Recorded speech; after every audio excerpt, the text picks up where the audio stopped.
PP 312 kreditimiz maksimal summasi 300 milliongacha. O'sha boya aytganimdek 100 milliongacha sug'urta orqali beriladi. 100 milliondan oshgan qismiga zalog qo'yiladi.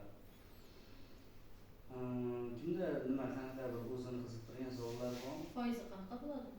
Foizi agar o'sha yuridik yatiti mijoz boshqaruvchisi, rahbari yoki ta'sischisi ayol kishi bo'lsa 20% dan beriladi. Agar erkak kishi rahbar bo'lsa u 22%. Kambag'allik reyestrida turadigan fuqarolarga ham imtiyoz bormi yo'q?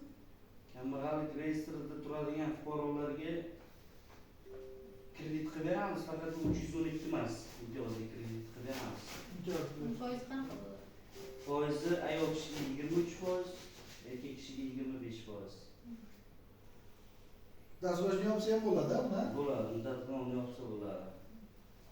Boyagi mana bu 312 kreditimizni avval oilaviy tadbirkorlik yo'nalishidan imtiyozli kredit olib, vaqtida yopgan bo'lsa, unga yaqinda ochib, PP 312 100 million so'mgacha kredit chiqarishimiz mumkin. Meni ipoteka bankdagi kreditim borda, agar uni yopib turib, yopmasdan sizlardan olsam bo'ladimi?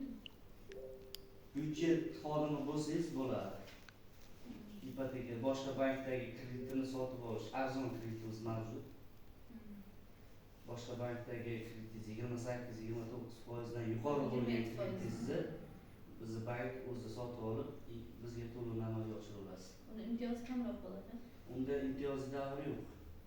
3 yil, 4 yil shunaqa muddatga olsangiz bo'ladi, 2 yil.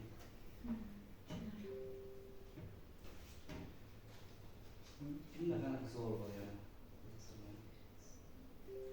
Kredit olgan bo'lsa, 20 million kredit olganman.